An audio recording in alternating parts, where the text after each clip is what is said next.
The loudest applause in the room wasn't for the man who paid for it, it was for the man who didn't. I remember standing near the back of the school gym that night, holding a plastic cup of lukewarm coffee, watching the stage lights wash over rows of parents and teachers as if nothing in my life had ever been out of place. My name is Daniel Carter, and for most people in that room, I was just another donor, another face in a crowd of supporters for the annual school fundraiser at Lincoln Elementary in Chicago. But what I heard next made the entire room feel like it tilted slightly off its axis. Emily Carter, my wife, stepped up to the microphone with that effortless smile she always used in public, the one that made people believe she belonged anywhere she stood. She adjusted the microphone, looked out over the crowd, and said, "We want to give a special thank you to Jason Miller for making tonight's largest contribution possible. Without him, none of this would have been achievable." The applause that followed was immediate, warm, and certain. Jason Miller stood a few feet away from her on stage, nodding as if he had built every brick in the school himself. He raised his hand modestly, accepting the recognition like it had always belonged to him. And then I watched my wife turn toward him with a look that should have never been shared in a room full of strangers. It wasn't just gratitude. It was familiarity. I didn't move. I didn't speak. I didn't even blink. I just stayed where I was, letting the noise of the room pass through me like static. Because what no one in that gym understood, what not even Emily seemed to realize in that moment, was that the donation she was praising didn't come from Jason Miller at all. It came from me. 2 days earlier, I had signed the transfer quietly through my private foundation account, the same way I handled most of my contributions, without attention, without credit, without expectation. I had done it because I believed in the school, because my daughter once told me she loved her classroom more than anywhere else in the world, and because sometimes support doesn't need an audience. But standing there now, watching another man receive what I had given, I felt something I hadn't expected. Not anger. Not shock. Something quieter. Something colder. The kind of awareness that settles in when you realize a story is being rewritten in real time, and you are the only one who knows how it actually began. I slowly set my cup down on the folding table beside me, eyes still locked on the stage. As Emily continued smiling, Jason continued waving, and the principal prepared to speak the next words that would either close the night or change everything that came after it. The applause had already begun to fade when I noticed something else that did not sit right with me. It was not loud or obvious, just a small detail that most people in the room would never think twice about. Near the stage, the school program board displayed the list of major contributors for the evening, scrolling slowly in soft white text against a blue background. I had seen it earlier when I first arrived, but now, after what Emily had just announced, I looked at it differently. The name Jason Miller was already there, centered among the top donors, as if it had been there long before the event even started. I remember narrowing my eyes slightly, trying to understand how that was possible. Because I had personally authorized my contribution less than 48 hours ago through my private charitable foundation, a transfer that required verification at multiple levels before it could even clear. Yet somehow, his name was not only present but highlighted. Emily was still on stage, speaking casually now about how grateful the school community was for all its supporters, while Jason Miller stood beside her like someone who had stepped into a role already written for him. I shifted my attention back to the crowd, scanning faces, looking for anything that might explain the mismatch I was suddenly unable to ignore. That was when I remembered the email confirmation I had received the night I approved the donation. It had been brief, professional, and automatic, confirming that the funds would be allocated under the Carter Family Foundation, exactly as I had requested. I had not included any public attribution, because I never did. My contributions were meant to stay behind the scenes, supporting programs without attaching my name to every gesture. That was how I had always preferred it. But now, standing in the middle of a crowded school gym filled with polite applause and smiling faces, I was beginning to realize that something in that process had been altered after I signed off. I slowly reached into my jacket pocket and felt the outline of my phone, but I did not take it out yet. Instead, I kept watching. Emily had turned slightly toward Jason again, exchanging a few quiet words that were not picked up by the microphone. He nodded in response, confident, almost rehearsed, like someone who had already stepped through this moment before.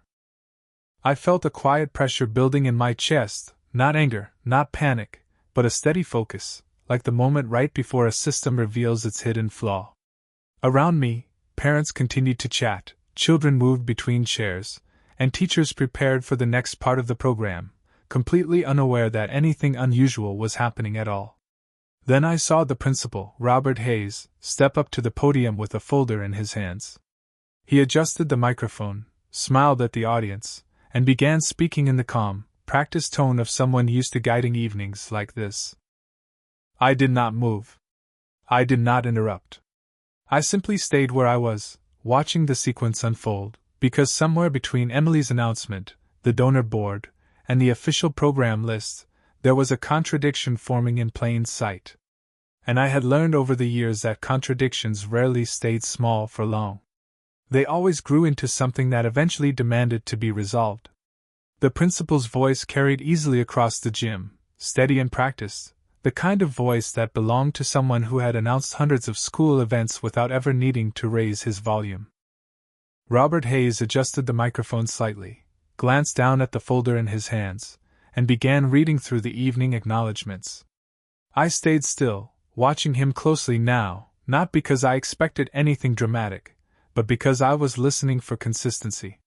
He started with the smaller donations first, thanking families, local businesses, and community sponsors in a rhythm that felt predictable. Each name was followed by polite applause, the room responding like a well-rehearsed system. Emily stood off to the side of the stage now, relaxed again, her posture confident, as if the earlier announcement had already settled into certainty. Jason Miller remained beside her, nodding occasionally, acknowledging the recognition that continued to build around him. Then the principal paused, looked down at the page again, and for just a fraction of a second, I noticed something change in his expression. It was subtle, almost invisible to anyone not paying attention, but his eyes moved back to the top of the page as if confirming something that did not match what he expected to see. I felt that small shift immediately. It was the same kind of pause you see when someone reads a sentence twice because the meaning does not align with the context around it. He cleared his throat lightly and continued, but now his pace slowed. "We would also like to extend a special recognition," he said, "to the Carter Family Foundation for a significant contribution made toward tonight's fundraising goal." The words landed in the room, but the reaction was delayed, like the audience needed a moment to process the change in direction. A few heads turned toward each other, unsure whether they had heard correctly. Emily's expression tightened just slightly, the first sign of uncertainty breaking through her composed appearance. Jason, on the other hand, shifted his stance, no longer as relaxed as before. I remained exactly where I was, my attention fixed on the podium, because I already understood what was unfolding. The principal continued reading, but now he was comparing lines on the page, his eyes moving between sections as if reconciling two different records. "According to our official donor documentation," he added carefully, "the primary contribution for this evening's event has been recorded under the Carter Family Foundation, with specific authorization provided directly by Daniel Carter." That was the moment the atmosphere in the gym changed. It was not loud, not sudden, but unmistakable. Conversations in the background slowed, then stopped. The polite rhythm of the evening fractured into stillness. I saw Emily turn her head slightly toward the principal, her expression no longer neutral. Jason no longer looked at the audience. And for the first time that night, several eyes in the crowd began to shift in my direction, as if they were only now realizing there had been another presence in the room the entire time. I did not react. I did not move forward. I simply stood there, letting the information settle where it needed to, while the principal hesitated over the next line in his notes, clearly recognizing that something about the evening's narrative had just corrected itself in real time. For a moment after the principal spoke my name, the entire room felt like it had forgotten how to move. I noticed it first in the silence, not the noise, because silence in a crowded gym is never natural. It always means something has shifted beneath the surface. Emily stood frozen near the stage, her head turned slightly toward Robert Hayes, as if she was trying to process whether she had misheard him. Jason Miller no longer looked at the audience, his eyes fixed somewhere between the floor and the podium, the confidence he carried earlier now replaced with something far less certain. I did not step forward, I did not speak, I simply remained where I was, letting the moment settle into its own weight. The principal adjusted his glasses and looked down again at the folder, clearly aware that the energy in the room had changed in a way that could not be ignored. To clarify, he continued carefully, the contribution of $150,000 for tonight's event was made directly through the Carter Family Foundation account, with full verification completed prior to the program. That number landed differently than anything before it. It was no longer just recognition, it was confirmation. I could feel the shift ripple through the parents seated closest to the stage, small movements, heads turning, whispers beginning to form without words being spoken out loud. Emily's expression tightened again, this time more visibly, her composure beginning to fracture at the edges. Jason finally glanced toward her, but she did not return the look. Instead, her eyes moved slowly across the room, and for the first time that night, they found me standing near the back wall. There was a pause between us that felt longer than it should have, not because of distance, but because of recognition finally catching up to reality. I saw something in her face that was not panic yet, but the beginning of recalibration, like she was trying to rebuild the story in her mind fast enough to keep it from collapsing in public. The principal continued speaking, but now his tone had shifted from celebration to clarification, as if he was carefully correcting the record in real time. We also want to extend appreciation, he added, to all associated partners who assisted in processing the contribution under the correct designation. The words were professional, but the effect was not. Jason took a small step backward, no longer aligned with the center of attention, while Emily remained still, her posture unchanged but her presence no longer matching the confidence she had carried earlier. I did not feel the need to move or assert anything, because the situation was already correcting itself without my interference. The truth, once spoken clearly in a room like this, does not require force, it only requires time. Around me, the audience continued to shift, the energy of the event no longer focused on celebration, but on understanding what had just been redefined in front of them. And as I stood there, watching the space between what had been said and what was now understood begin to close, I realized that the night was no longer about recognition at all, it was about who had been mistaken for whom, and how quickly that mistake was about to become impossible to maintain. The moment the principal finished correcting the record, the room did not immediately react the way people usually do in situations like this, because there was no single sound that signaled understanding, only a slow spread of realization moving from one table to another like a wave that no one had agreed to start. I noticed parents leaning slightly toward each other, whispering in low voices, some glancing down at the program sheets in their hands as if searching for confirmation that what they had just heard was not a mistake. Emily remained near the stage, but her stillness had changed. It was no longer composed confidence, it was controlled uncertainty, the kind that appears when a carefully constructed narrative no longer aligns with the facts in front of it. Jason Miller took another step back, now standing just outside the center of attention, his earlier posture replaced by something quieter, more guarded, as if he was no longer certain where he was supposed to be in the scene that had just unfolded. I stayed where I was, not moving forward, not withdrawing, simply observing as the structure around the moment continued to adjust itself. The principal closed the folder slightly, then paused, clearly recognizing that the clarification he had just made carried implications beyond a simple correction.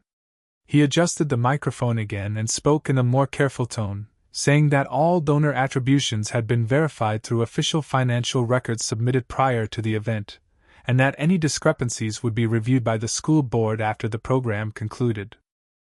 That sentence changed the atmosphere again, because it shifted the moment from confusion into accountability.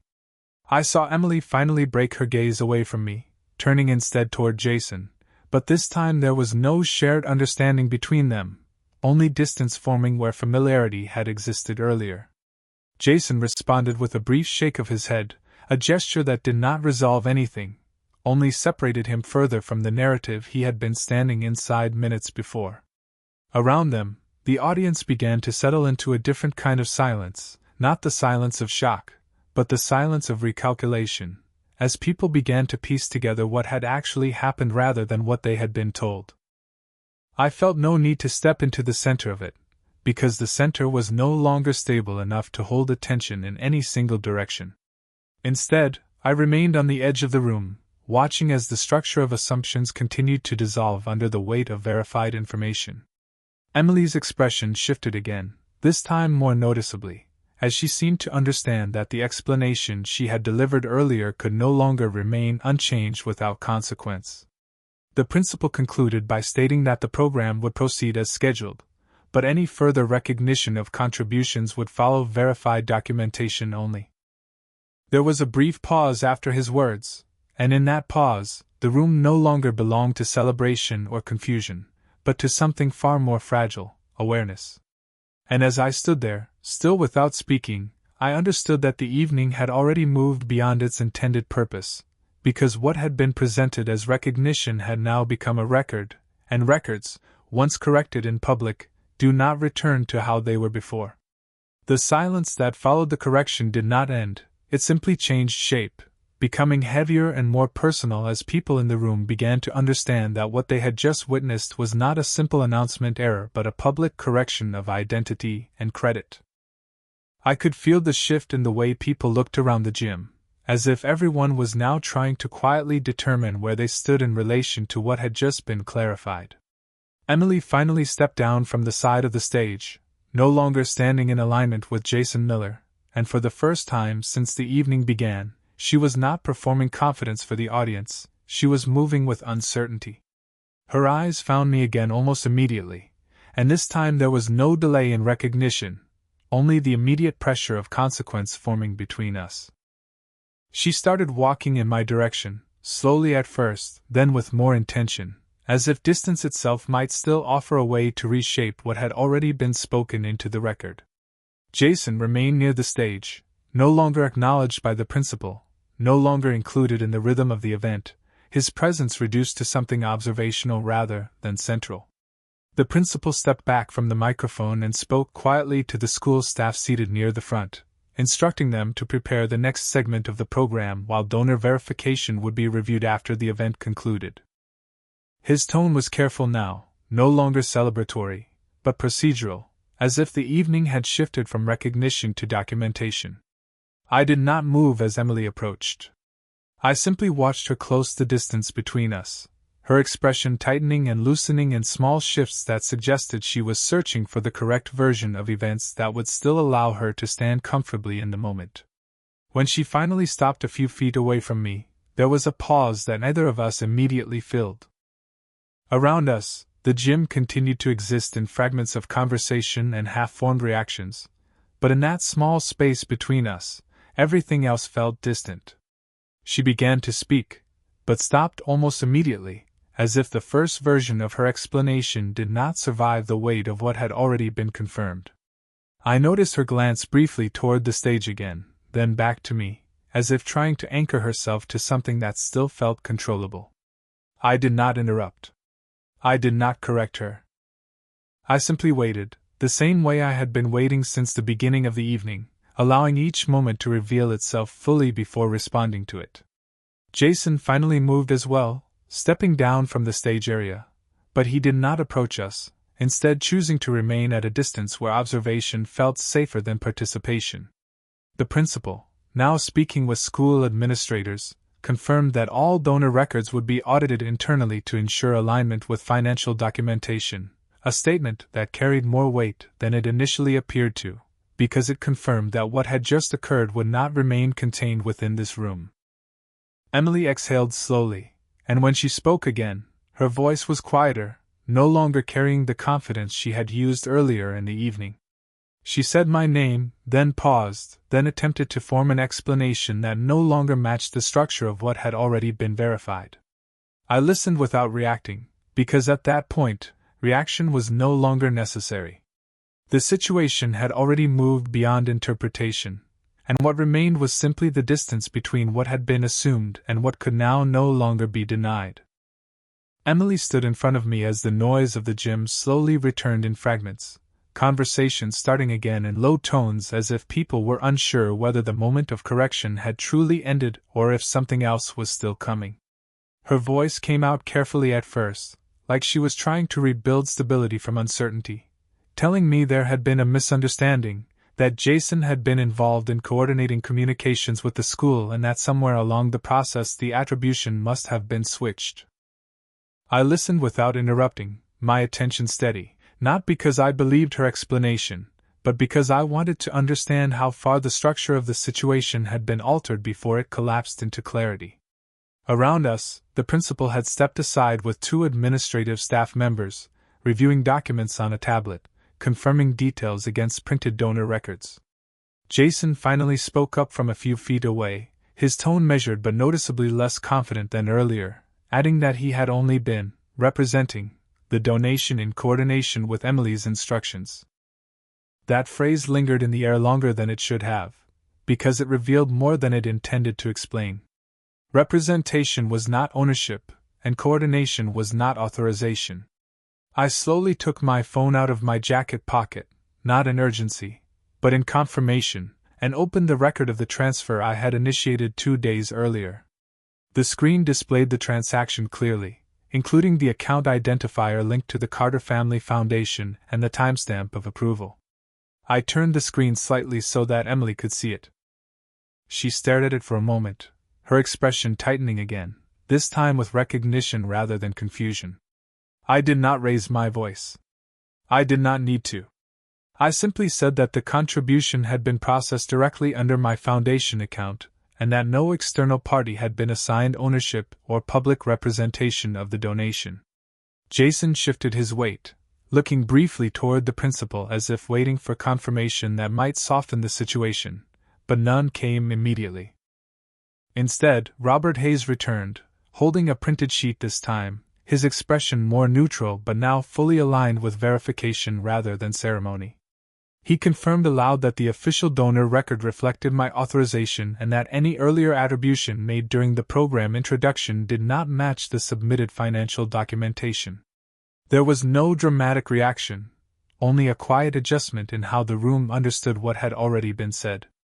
Emily looked at me again, but this time the expression she carried was no longer about explanation. It was about consequence forming in real time.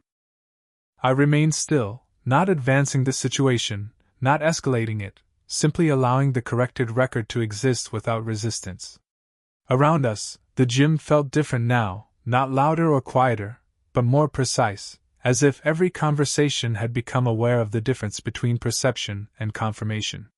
Jason stepped slightly back again, no longer attempting to maintain proximity to the center of attention, while Emily's posture softened in a way that suggested she was beginning to understand that there was nothing left to reinterpret. The principal closed the folder he was holding and announced that the program would proceed, but all donor recognition would now reflect verified financial records only. No one applauded. No one interrupted. The moment simply settled, and in that settling, the evening stopped belonging to presentation and began belonging to truth. The atmosphere inside the gym had settled into something more structured now, but it no longer felt like the same event that had begun less than an hour earlier. People were still seated, still watching, but the energy had changed from celebration to observation, as if everyone understood they were no longer part of a fundraiser but part of a correction in progress. Emily stood slightly apart from Jason, no longer aligned beside him, her hands loosely folded in front of her, as she tried to maintain composure under a situation that was no longer responding to her interpretation. Jason remained still as well, but his stillness carried a different quality now, less confident, more detached, as though he was no longer certain where he belonged in the sequence of events unfolding around him. The principal, Robert Hayes, had moved fully into administrative mode, speaking with school staff near the side table where documents were being reviewed and cross-checked against digital records. I stayed where I was, not advancing, not retreating, simply observing as the final layer of confirmation began to take shape. Emily finally spoke again, her voice quieter than before, attempting once more to explain how the misunderstanding might have occurred, suggesting that communication between departments or staff members could have led to an incorrect public acknowledgement. I did not respond immediately. Instead, I watched her carefully, not to challenge her, but to understand whether she still believed there was a version of this situation that could be reconstructed in her favor. Jason added that he had only assisted in coordinating outreach materials and had not intended to imply ownership of any financial contribution, but his statement carried less certainty than before, and even he seemed aware that it no longer aligned with the verified record now being reviewed by the school administration. The principal returned to the microphone one final time, holding both printed documentation and a tablet displaying the donor verification system, and confirmed in a calm, measured tone that the Carter Family Foundation was the sole authorized source of the donation in question, with full traceable approval linked directly to my account. There was no emphasis in his voice, no attempt to elevate or diminish the statement, only clarity. That clarity was enough. Around the room, the final remnants of uncertainty dissolved. Conversations resumed at a lower volume, but they no longer carried speculation, only acknowledgement. Emily looked down briefly, then back up at me, and in that moment I could see the realization settle fully, not as emotion, but as understanding that the narrative she had presented earlier could no longer coexist with the confirmed record. I did not move toward her, and I did not step away. I simply remained present, allowing the situation to resolve without interference, because there was nothing left that required force or correction from my side. Jason eventually turned slightly away, no longer attempting to engage with either Emily or the room, choosing instead to step back into the perimeter of the event where he was no longer a focal point. The principal concluded by thanking the community for their participation and announced that the program would continue with its remaining segments, now aligned strictly with verified acknowledgments moving forward. No further clarification was needed. The correction had already been made, and in a setting like this, once the record is set correctly in public, it becomes the only version that remains. The final announcement from the principal did not feel like an ending, but it removed whatever ambiguity still remained in the room. After he stepped away from the microphone, there was no immediate applause, no attempt to return the evening to its original tone, only a quiet transition into the remaining program that now felt secondary to everything that had just been clarified. I remained standing in the same position near the back wall, my attention no longer focused on individual reactions, but on the overall shift in how the room had settled into understanding. Emily stayed where she was for a few seconds longer, her posture unchanged, but her expression no longer carried any of the certainty she had earlier in the evening. It was not dramatic, not emotional in an overt way, but controlled in a manner that suggested she understood there was nothing left to reshape or reinterpret. Jason Miller had moved further away from the stage area, now standing near the edge of the seating rows, no longer engaged with anyone directly, his presence reduced to observation rather than participation.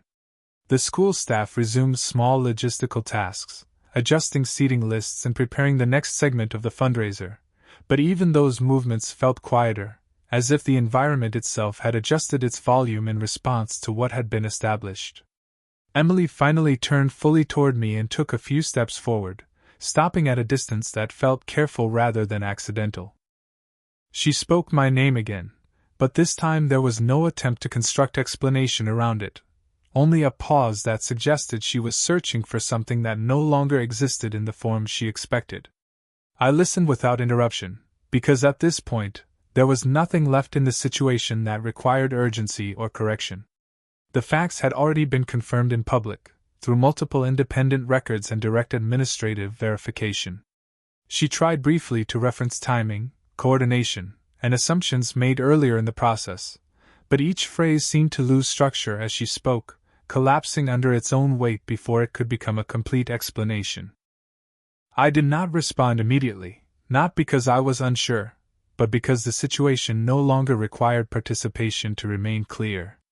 Around us, conversations had resumed at a normal volume, but they were different now, more cautious, more aware of accuracy than assumption. The principal's announcement had effectively reset the framework of the entire evening, and everything that followed now operated within that corrected structure. Jason remained still, no longer attempting to re-enter proximity to Emily or the stage, and his earlier confidence had fully dissolved into quiet detachment. Emily eventually stopped speaking, realizing there was nothing further she could add that would change what had already been verified. I finally acknowledged her presence with a simple, steady look, not as confrontation, but as confirmation that the situation had already concluded on its own terms. The gym continued to function around us, but the moment that had defined the evening had already passed, and what remained was only the aftermath of clarity settling into place.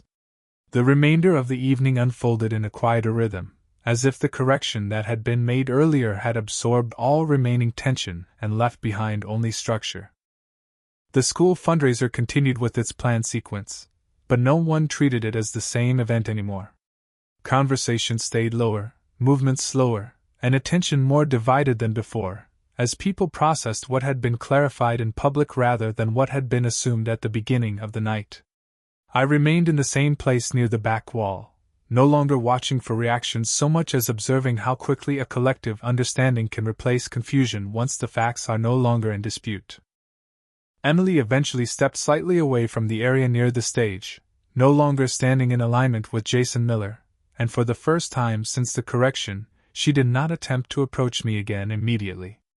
Instead, she remained still, her posture composed but distant, as if she was recalibrating her understanding of what the situation now meant. Jason had already moved further toward the side of the gym, speaking briefly with one of the school's staff members, but even that interaction felt procedural rather than social, as though his role in the evening had been fully reduced to administrative clarification. The principal, Robert Hayes, returned to the stage only briefly to introduce the next segment of the program, but his tone remained careful, focusing on continuity rather than celebration. I noticed how the energy in the room no longer responded to announcements with enthusiasm, but with measured acknowledgement, as if every statement was now being internally cross-checked against the corrected donor records. Emily finally walked a few steps closer to where I was standing again, but she did not speak immediately. When she did, her voice was lower, lacking the earlier attempt at explanation, and instead carrying something closer to acceptance of what could not be altered. She mentioned timing, misunderstanding, and assumptions once more, but each word felt less like an argument and more like an attempt to reconcile a narrative that no longer aligned with documented fact. I did not interrupt her, not because I was uncertain, but because there was nothing left that required interruption. Around us, the fundraiser continued in its formal sequence, but the meaning of it had changed entirely. Applause now came only when necessary, conversations were brief and careful, and even the stage lighting felt less like celebration and more like exposure. Jason remained at a distance, no longer engaging with either Emily or the central activity, and his presence had fully transitioned into the background of the room. Emily eventually stopped speaking, realizing there was no version of the explanation that could restore what had already been publicly corrected. I simply acknowledged the silence between us without adding anything to it, because at that point, the situation no longer needed interpretation. The record had been set, the clarification had been made, and what remained was only the settling of understanding across a room that had already moved past assumption into confirmation. The remainder of the program continued in a way that felt almost detached from what had happened earlier, as if the structure of the evening had been forced back into motion even though its meaning had already been fundamentally altered. I remained in the same position near the back of the gym, no longer focused on individual reactions, but on how the environment itself had shifted into a quieter and more measured version of itself. The school staff moved through the next announcements with careful professionalism, introducing student presentations and upcoming initiatives, yet the attention in the room never fully returned to what it had been at the beginning of the night. Every few moments, I could still sense small glances in my direction, not overt or intrusive, but consistent enough to confirm that the earlier correction had not been forgotten. Emily stayed seated for a short time near the side of the stage area, her posture composed but noticeably restrained, as if she was no longer participating in the social rhythm of the room but observing it from a slight distance. Jason Miller had fully separated himself from the center of activity, standing near the edge of the seating rows where he no longer drew attention, occasionally checking his phone without engaging with anyone around him. The principal, Robert Hayes, continued managing the event with steady professionalism, but his tone remained more formal than celebratory, as if every announcement now carried the awareness that accuracy mattered more than presentation. I did not move toward Emily, and she did not attempt to approach me again during this stretch of time. Instead, there was only a gradual settling between us, not resolved through dialogue, but through the absence of any further need for clarification. At one point, Emily stood and walked slowly toward the exit corridor at the side of the gym, pausing briefly as if considering whether to return, then continuing forward without looking back. I observed this without reaction, because by then there was no remaining uncertainty that required engagement. Jason followed a different path, remaining inside the gym, but no longer participating in any meaningful way, his presence reduced entirely to that of an observer. The event itself continued with its planned structure, but it no longer carried the same sense of shared recognition that it had held earlier. Even the applause for student presentations felt subdued, as if the room had collectively recalibrated its expectations of what was being acknowledged. I eventually stepped slightly away from the back wall, not to intervene or re-enter the center of activity, but simply to reposition myself as the evening approached its conclusion. A school administrator passed by briefly and confirmed that all donor documentation would remain under review for internal verification, a statement that reinforced what had already been established without adding anything new to it. There was no need for further correction, because the correction had already been fully absorbed into the record of the evening. As the program neared its final segment, I understood that nothing more needed to be said or done. The situation had already resolved itself through documentation, confirmation, and public acknowledgement, leaving behind only the quiet aftermath of understanding settling evenly across a room that had completely transitioned from assumption into certainty. The final segment of the evening arrived without ceremony, but it carried a sense of closure that everyone in the room seemed to recognize without needing it explained.